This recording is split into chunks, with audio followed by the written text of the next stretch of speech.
1170년 8월의 어느 밤, 개경 남쪽 보현원에서 고려 역사상 가장 충격적인 사건이 시작되고 있었습니다. 왕의 행차를 따르던 문신들이 하나씩 칼에 쓰러졌고 고려 500년 역사의 방향이 단 하룻밤 만에 완전히 뒤바뀌었습니다. 무신들이 들고 일어선 그 순간 고려는 다시는 돌아올 수 없는 강을 건넜습니다. 이날 밤의 사건은 단순한 쿠데타가 아니라 수십 년간 쌓인 분노와 굴욕이 한꺼번에 터져나온 역사적 폭발이었습니다.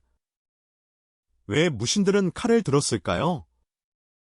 그리고 100년 무신정권의 비극은 어떻게 시작되었을까요? 1170년의 고려는 표면적으로는 안정된 왕국처럼 보였지만 내부에는 깊고 위험한 균열이 자라고 있었습니다. 제18대 왕 의종은 즉위 이후 풍류와 연회를 즐기며 잦은 야외 행차로 나날을 보내고 있었습니다. 의종은 개경 주변 곳곳에 새로운 정자와 별궁을 짓도록 명했으며 그 비용은 고스란히 백성들의 세금으로 충당되었습니다. 왕의 이러한 사치스러운 생활을 부추긴 것은 다름 아닌 왕의 총애를 받던 문신들이었습니다. 고려의 관직 체계에서 무신은 문신에 비해 구조적으로 심각한 차별을 받아왔습니다. 과거 시험을 통해 높은 자리에 오를 수 있었던 문신들과 달리 무신들은 아무리 공을 세워도 재상직에 오르기 어려웠습니다. 이품 이상의 고위 재상직은 사실상 문신들이 독점하고 있었으며 무신들은 행정의 핵심에서 구조적으로 배제되어 있었습니다. 특히 의종 치세에는 왕의 총애를 받는 문신들이 무신들을 공공연히 멸시하고 모욕하는 일이 빈번했습니다. 왕의 행차에서 무신들은 무거운 갑옷과 무기를 들고 수십 리를 걸어야 했지만 연회장에서는 구경꾼 신세에 불과했습니다. 이러한 차별과 굴욕감은 수십 년에 걸쳐 무신들의 가슴 속에 쌓여 폭발 직전의 화산처럼 부글거리고 있었습니다. 이 폭발의 불씨에 기름을 부은 사건이 하나 있었으니 그것은 정중부가 평생 잊지 못한 개인적인 수모였습니다. 정중부는 당시 상장군으로 고려 무신 사회에서도 상당한 지위와 경력을 가진 원로 장군이었습니다. 그런데 의종 제위 초반, 젊은 문신 김돈중이 정중부의 수염을 촛불로 태우는 모욕적인 사건이 발생했습니다. 김돈중은 당대 최고의 권신이자 문신 거두인 김부식의 아들로 그 배경을 믿고 거리낌 없이 무신들을 희롱했습니다. 정중부는 그 자리에서 이를 갈며 분노했지만 문신 전성 시대였던 당시에는 아무것도 할 수 없었습니다. 그 굴욕의 기억은 수십 년이 흘러도 정중부의 마음속에서 결코 지워지지 않았으며 결국 1170년에 그 원한을 되갚게 됩니다. 1170년 8월, 의종은 개경 남쪽에 위치한 보현원으로의 행차를 명했습니다. 보현원은 개경에서 멀지 않은 곳에 자리한 별궁으로 의종이 즐겨 찾던 유람의 장소였습니다.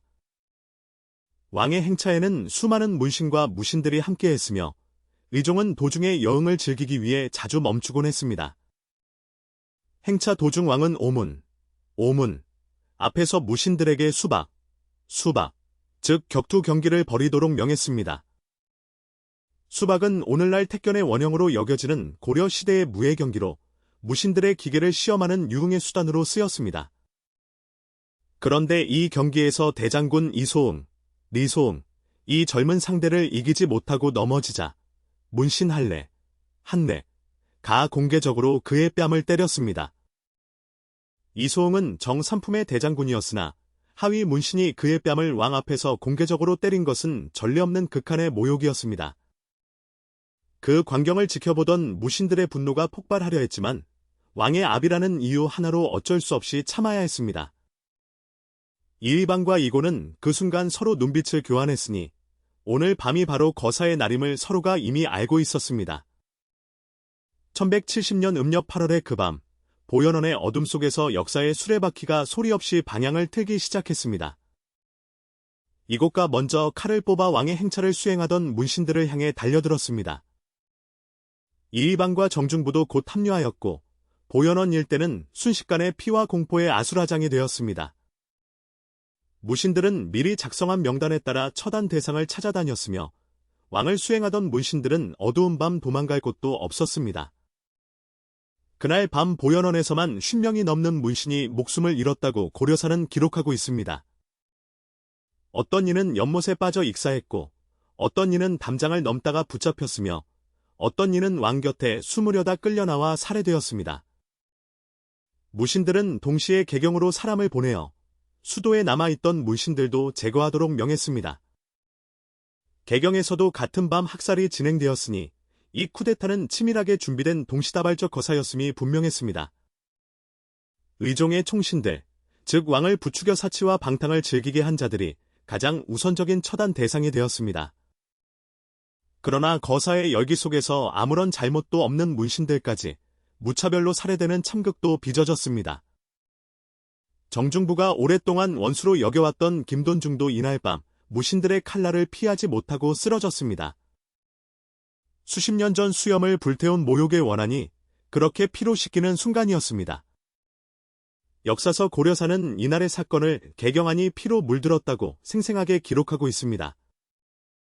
그러나 무신들의 목적은 단순한 복수에서 멈추지 않았으니 그들은 고려의 권력 그 자체를 완전히 장악하려 했습니다. 다음 날 아침이 밝자 무신들은 마침내 의종을 왕위에서 끌어내리기로 결정했습니다. 24년간 고려를 다스려 온 의종은 그날 아침 무신들 앞에서 왕위를 내놓아야 했습니다. 의종은 처음에 거제도로 유배되었으며 이후 경상도 고넌사로 처소가 옮겨졌습니다. 무신들은 의종의 동생 이강공 왕호를 세왕으로 옹립하였으니 그가 바로 고려제 19대 왕 명종입니다. 명종은 즉위 첫날부터 실권 없는 왕이었으며 조정의 모든 중요한 결정은 무신들이 독단으로 내렸습니다. 이렇게 고려의 무신 정권이 시작되었으니 이후 100년 동안 고려는 무신 집권자들이 지배하는 나라가 됩니다.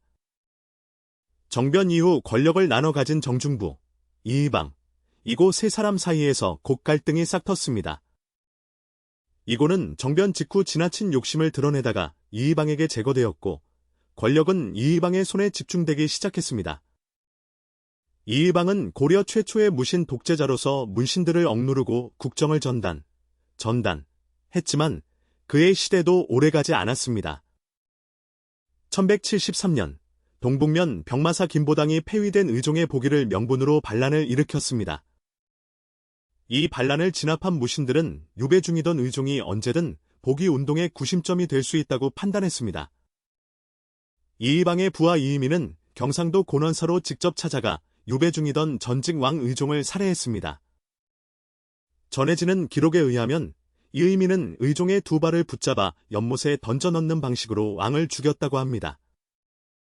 전직 왕이 이처럼 참혹하게 살해될 수 있다는 사실은 고려 사회 전체에 씻을 수 없는 공포를 심어주었습니다. 이의방은 1174년 아이런 이컬하게도 정중부의 아들 정균에 의해 살해되고 말았습니다. 권력은 다시 정중부에게 돌아왔지만 그 또한 1179년 점고 야심찬 장군 경대승에게 제거되었습니다. 경대승은 당시 30세를 갓 넘긴 나이에 정중부를 제거하고 권력을 잡은 입지전적인 인물이었습니다. 그러나 경대승은 자신의 신변이 언제든 위협받을 수 있다고 느꼈고 이를 해결하기 위해 도방이라는 사설경호 집단을 창설했습니다. 도방은 경대승의 집에 기거하며 그를 24시간 경호하는 무사집단으로 이후 최씨 무신 정권에서 더욱 발전하여 고려 무신 지배체제의 핵심 기구가 됩니다. 무신 정변 이후에는 전국 각지에서 농민과 천민들도 봉기하기 시작했습니다. 무신들이 기존의 신분 질서를 깨뜨리자 하층민들 역시 자신들도 세상을 바꿀 수 있다는 용기를 갖게 된 것이었습니다. 잘 알려지지 않은 사실이지만 정중부의 난 이전에도 무신들의 집단적인 불만 표출 사례가 있었습니다. 인종 제위 기간에도 무신들이 반란을 모의하다가 발각된 사례가 있었을 만큼 무신 차별 문제는 고려 사회의 오래된 화약고였습니다. 또한 정변 당일 최초로 칼을 뽑은 사람은 정중부가 아니라 이고였다는 기록도 남아있어 거사의 실질적 첫 행동자가 누구인지에 대한 논란이 있습니다. 무신들이 보연한 행차 전부터 이미 무기를 숨겨왔다는 정황은 이 사건이 즉흥적인 충동이 아닌 치밀하게 준비된 거사였음을 증명합니다. 정중부는 이 정변 당시 60대 중반의 나이였으며 반평생 동안 참아온 굴욕을 노년에 이르러서야 마침내 씻어낸 셈이었습니다. 무신정변이 발생하자 많은 문인 학자들이 산사로 숨어들었고 고려의 유학과 학문 활동은 일시적으로 크게 위축되었습니다. 그러나 무신정권 100년 동안에도 과거제는 유지되었으며 문신 관료 체제는 완전히 폐지되지 않았습니다. 무신들은 검으로 권력을 장악했지만 나라를 실제로 운영하기 위해서는 여전히 문신 관료들의 행정 능력이 절실히 필요했습니다. 무신 집권자들은 교정도감 같은 새로운 기구를 만들어 왕을 허수아비로 두고 실질적인 지배를 행사했습니다. 정중부의 나는 문무불균형이라는 고려 사회의 구조적 모순이 폭발한 사건이었으며 이후 고려의 정치, 사회, 문화 전반에 지울 수 없는 흔적을 남겼습니다. 1170년 8월의 그 밤은 고려 500년 역사에서 가장 극적인 전환점으로 영원히 기록될 것입니다. 정중부와 무신들은 그날 단순히 문신들을 죽인 것이 아니라 수백 년간 이어온 문치, 질서 그 자체를 뒤흔들었습니다. 이후 100년간 고려는 최씨 무신정권을 비롯한 군사 집권자들의 손에서 손으로 넘겨지며 끊임없는 혼란과 피해 권력 교체를 겪게 됩니다. 그리고 이 혼란이 깊어지던 바로 그때 북방의 광활한 초원에서 세계 역사를 송두리째 바꿀 거대한 폭풍이 천천히 몰려오고 있었습니다. 다음 편에서는 몽골의 첫 번째 고려, 침입과 고려인의 처절한 항전, 그리고 강화도 천도의 역사를 함께 살펴보겠습니다.